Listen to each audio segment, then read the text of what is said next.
కుంకుడు, మామిడి, దానిమ్మ వంటి చెట్లను గృహాల్లో ఎందుకు పెంచకూడదు?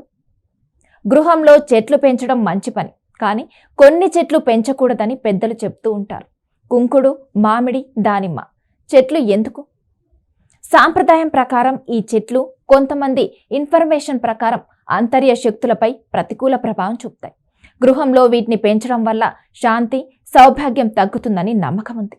మామిడి చెట్టు వేగంగా పెరిగి ఇంట్లో చీకటి, గాలి లేకుండా చేస్తుంది. కొంతమంది పెద్దలు దీనిని శుభం తగ్గించే చెట్టు అని భావిస్తారు. దానిమ్మ అందమైన పండు ఇస్తే కూడా గృహంలో అతి శక్తివంతమైన, కఠినమైన ఎనర్జీని కలిగిస్తుందని నమ్మకం ఉంది. కుంకుడు పవిత్రత ఉన్నప్పటికీ ఇంటి లోపల పెంచితే ఆర్థిక, ఆధ్యాత్మిక శాంతికి ప్రతికూలంగా ఉంటుందని కొంతమంది చెప్తారు. అందువల్ల భక్తులారా, ఈ చెట్లను ఇంటి బయట గార్డెన్లో మాత్రమే పెంచడం మంచిది. ఇలాగా చేస్తే శుభం, శాంతి, సౌభాగ్యం కొనసాగుతూ ఉంటుంది.